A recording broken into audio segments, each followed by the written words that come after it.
I think there absolutely is an overload of information. I think that on the whole, people often choose to ignore it, and they just won't look at a lot of it, of the information and data that's out there. So the question isn't so much is there an overload. I think there is. I think there's been an explosion of it with the web and with email and all of those things going on. I think there's a lot of sort of physical data out there that's not been used, and we've talked about that.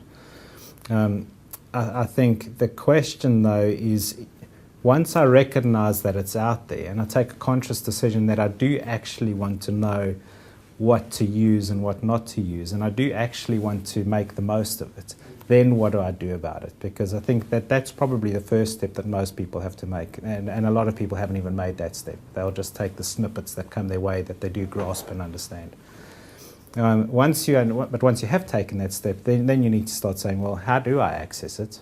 And maybe it's not an information flow thing. Maybe it's just simply, how do I convert it into a usable form? How do I get it so that it's accessible to me, so that I can actually start understanding it better? And then what tools do I need in place to get better insight to that?